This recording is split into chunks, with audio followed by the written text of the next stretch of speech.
Hi friends, అందరికీ సంక్రాంతి శుభాకాంక్షలు. నేనైతే మా పెద్దలకి బట్టలు చూపిస్తున్నానండి.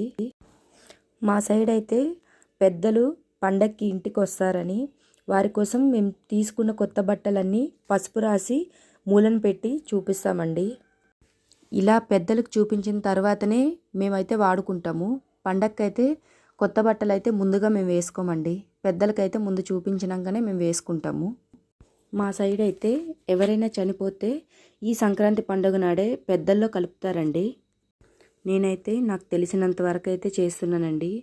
ఇలా బట్టలన్నింటికి పసుపు పెట్టి అయితే మూలన పెట్టేసుకుంటాము.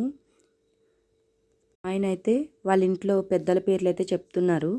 వాళ్ళ పేర్లు చెప్పి నేనైతే మూలన పెడుతున్నాను ఒక్కొక్క డ్రెస్సు. సంక్రాంతి అయితే మాకు పెద్దల పండుగేనండి. వాళ్ళు ఇంటికి వచ్చి మమ్మల్ని అందరినీ ఆశీర్వదిస్తారని మేము చాలా బాగా నమ్ముతామండి. ఈ సంవత్సరం అయితే చనిపోయిన మా నాన్నమ్మ గారిని కూడా పెద్దల్లో కలుపుతున్నారండి.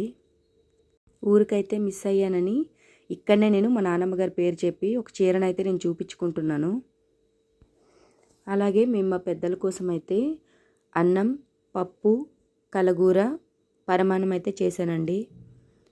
ఇంకా ఊర్లో అయితే అప్పాలు కూడా చేస్తారు. నాకైతే అవి చేయడం రాదు కనుక అవి చేయలేదండి.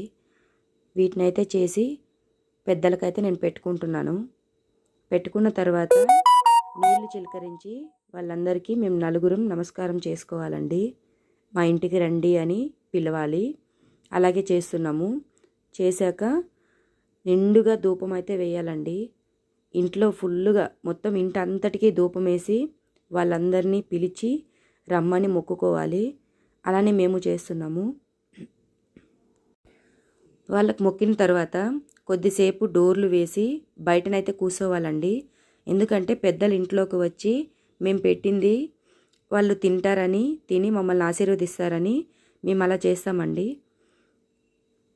తర్వాత ప్రసాదాన్ని తీసుకొని వెళ్ళి బయట పెడతామండి. అలా పెట్టినప్పుడు కాకులు వచ్చి దాన్ని తింటాయి.